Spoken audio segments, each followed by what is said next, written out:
What's going on, guys? This is Rob, and Angela is coming to Marvel Rivals, so I figured why not make a video breaking down her character, giving you guys a better understanding of what her character's about. Now, before we get into any kind of explanation, let's do dessert first. Let's talk about her powers. What can she do? Well, within Marvel, Angela is basically an Asgardian, and I'll talk about what that means here in a second.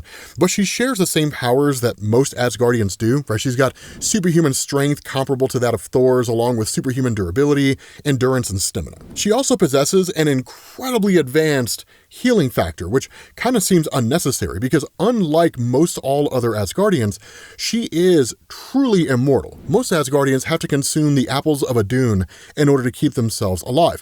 But with Angela, she never ages, and she does not depend on sustenance to survive. And it should also be noted here, within Marvel Rivals, it was announced that she's supposed to be a Vanguard, so I wouldn't be surprised if she played in a very similar way to Thor. But on to the explanation. So if what you're looking for is a quick and dirty explanation on who Angela is within the confines of Marvel Comics, the long and short of this is that Angela is the daughter of Freya and Odin, and she is basically from the 10th realm. Most of you guys are familiar with the 9 realms of Asgard. At one point there were 10, and in fact what had happened is a war had broken out between the angels of the 10th realm and the Asgardians. And during this war, the queen of the angels from the 10th realm had taken Angela and seemingly killed her in front of Odin because Odin refused to accept a truce or a ceasefire. And the result of that was that Odin, in a fit of anger, had cut off the 10th realm from all of creation and then wiped all knowledge of its existence from the history books. Now, there's certainly more to it than that, which is kind of what we'll get in here, because in order to really understand what the deal is with Angela, you actually have to wind the clock back to the early 1990s, because Angela is not originally a Marvel Comics character.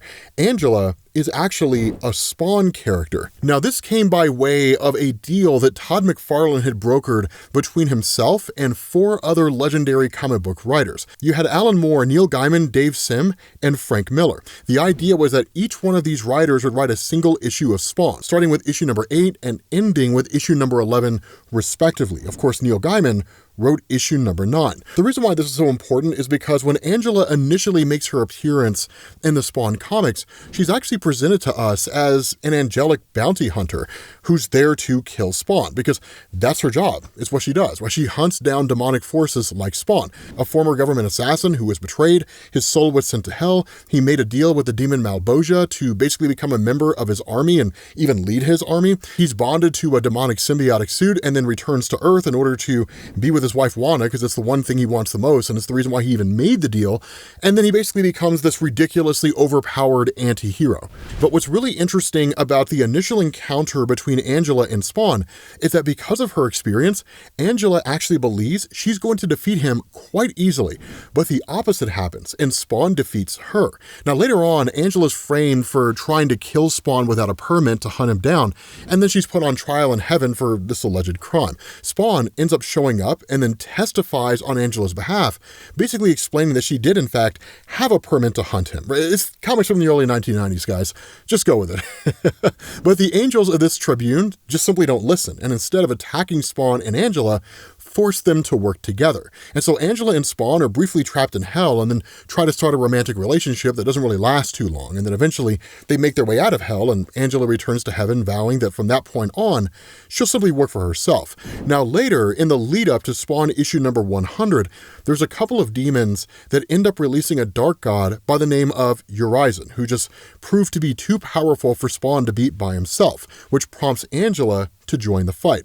Now, the two of them eventually imprison Urizen before finding out that Malboja himself was the one that was pulling the strings the whole time and was actually responsible for the release of Urizen. So Angela and Spawn venture to hell to battle Malboja. Now, Angela is able to mortally wound Malboja himself, but then Malboja manages to run Angela through with her own lance, which essentially kills her. And so in anger, Spawn cuts Malboja's head off and then returns Angela's body to the angels in the hopes that they can resurrect her. So with that kind of quick bit of a Spawn history out of the way, how does a Spawn character become a Marvel character?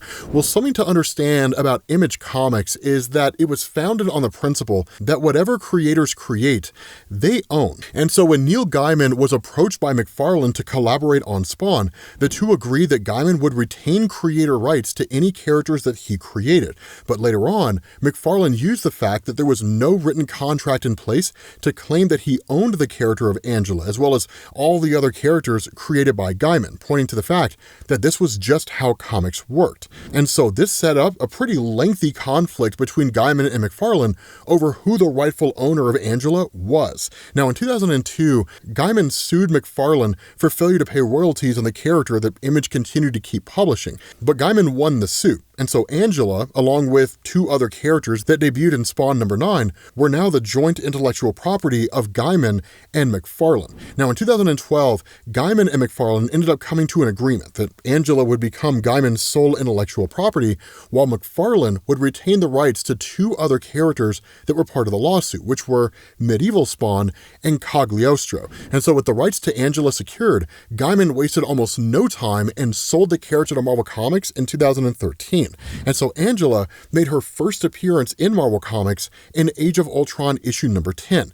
Now, all you have to know about Age of Ultron within the confines of this discussion is that Wolverine was basically doing a whole bunch of time travel. And because Wolverine's the best there is at what he does, which is not being the sharpest tool in the shed, he essentially broke time. So Galactus ended up in the Ultimate Universe, for example, and with the character of Angela, she simply just appeared on the very last panel saying that she had been brought to the Marvel Universe against her will and vowed to hunt down whoever was responsible. Now, the next time we see her is in Guardians of the Galaxy number 5, where the team encounters her on her way to Earth, and then after initially fighting with her for like 2 issues, they finally manage to subdue Angela when Watch of the Watchers shows up and explains that she doesn't really belong in their universe. Now, the Guardians hold Angela prisoner on their ship, and then she finally tells them that she's from a place called Heaven, where she was trained to be a hunter. She does explain that she was ripped from Heaven and ended up in outer space, where she was able to see Earth, which she thought just to be a legend, and then with the Guardians of the Galaxy convinced that she was telling the truth,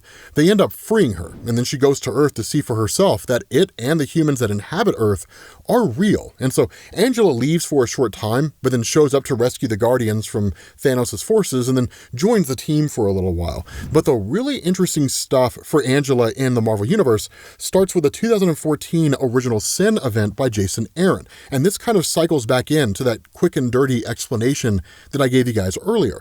The storyline here is basically that the Watcher's murdered at his base on the moon, and a bunch of heroes come together to figure out who did it. Now, when they arrive on the scene, they find the Watcher's eyes have been basically taken from his head. It was a pretty gruesome scene, but it becomes significant because the Watcher, as his name implies, has seen every major event in the history of the universe. It's literally why he exists. And so his eyes contain pretty much all of the universe's biggest secrets. And so once Thor finds himself in the presence of one of the Watcher's eyes, which had literally been blasted to all the superheroes by a guy named the Orb, who's literally a dude with a giant eye for a head, Thor ends up finding out that he has an older sister. Now, here's the important thing to understand here. Thor did not initially know that Angela was his sister. All he knew was that he had a sister, because that goes in to that part of her being killed, quote unquote, as a baby. And so what ends up happening is that Thor goes to visit Freya, who doesn't really spill a whole lot of the beans in terms of what happened. She gives some measure of an explanation, but it's only one part of the puzzle. But throughout the entirety of the Original Sin tie-in for the story of Angela, what you learn is this, that her name is actually Aldrich, Odin's daughter, and that when she was a child, Asgard was at war with Heaven, the 10th realm, which up until this revelation, nobody knew existed. And that was simply because of punishment for killing Angela, that Odin cut off the realm and the angels that inhabited it from the rest of creation. And so Thor ends up journeying to the 10th realm, and then Loki sends a telepathic message to Angela telling her that the portal to Heaven is now open and she could actually return home. And so Angela shows up in Heaven right at a time when Thor is being confronted by all these various angels within Heaven. And the reason being because the realm of Heaven itself is not that dissimilar from Wonder Woman and Themyscira, which is to say, a place that's only really occupied by women. And while I wouldn't go so far as to say that Thor's arrival as a guy was immediately met with disdain, they were a little suspicious. But because of the fact that they harbored such a hatred for Asgardians, as soon as Thor had revealed that he was from Asgard, they they immediately try to kill him and Loki. And so that leads to Thor basically battling all these angels, while at the same time, Loki just kind of slithers out and then goes and meets with the Queen and then kind of secures his own role through all of that, which ultimately leads to betrayal. We covered all of that in our video on the origin of Angela, which is far more in-depth than what we're covering here, so you're welcome to check that video out. But like we mentioned, during our first encounter, Angela beats the crap out of Thor. I mean, it's to the point where like he never really has a chance. A lot of that's because he's so exhausted from having already fought so many of those angels. And so the second time they meet, when Thor is fully rested as he can be, being held a prisoner, as well as channeling the power of a storm, he of course overcomes Angela quickly. I mean, within a matter of a couple hits. So it's kind of a back and forth between the two of them. But during the midst of this second battle, Odin shows up and simply explains that when the Queen showed back up to heaven with Angela's body as a baby, she didn't know that Angela as a baby was still alive. And so she simply handed Angela over to another angel who was supposed to throw Angela into the incinerator, only for that angel to realize Angela was alive. And so what she ended up doing was taking the child on and raising her as her own. And so at the conclusion of the story, the Queen of Heaven, in learning all this for the first time, because of the fact that Asgardians are not welcome, ultimately spares Angela because she's the most capable of all the angels and the best of all the angels just in terms of battle prowess, but she does exile her from heaven. And so, leaving to explore other realms, Angela returns to Asgard, but this time it happens in her own solo series called Angela, Asgard's Assassin. This was written by Kieran Gillen and Marguerite Bennett. It's a phenomenal story. When she arrives in Asgard, Angela ends up discovering that Odin has actually fathered another daughter because he can't keep it in his pants. So she kidnaps it and then goes on the run with her girlfriend Sera, who's also another angel, as Odin sends Thor and the Warriors 3 to catch up to both Angela and Sera. Now, they end up learning that the child had actually been possessed by the demon Surtur, who, as most of you guys know, is a pretty significant enemy of Asgard, and they end up taking the child to heaven to cleanse it of Surtur's spirit. Now, as Surtur's spirit is expelled, the engines of heaven had actually reignited, and so Angela then returns the baby to Odin, but then discovers that Sera is actually another longtime Thor villain, the dark elf Malekith. The real Sera, she ends up learning, was actually killed in battle, and her soul remains in hell. So Angela gets another solo series called Angela, Queen of Hell,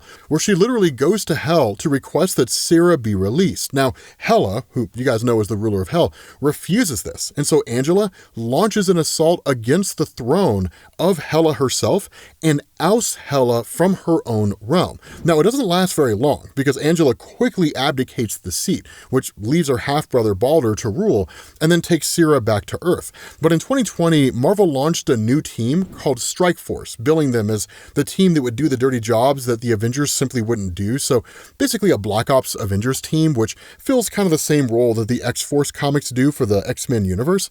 But Angela is actually a co-leader of the team along with Blade, and the series lasted for about 9 issues before it was canceled. Since then, Marvel hasn't really done anything with Angela, right? She's just kind of been there, and a lot of people would argue that Marvel's sort of squandered her. The only real significant thing that we've seen with her character, if you can call it significant, is that she did show up in a couple of issues of Immortal Thor to help the children of Odin find their brother Tyr, who'd been imprisoned by the cosmic entity, the In-Betweener, and possessed by the entity Oblivion. But honestly, she plays a pretty minor role in all of that, so your mileage may vary on whether or not you think it's significant.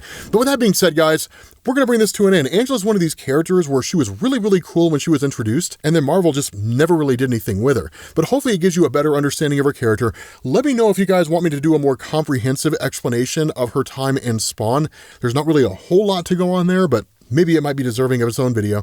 And yeah, I will catch you all later. Peace.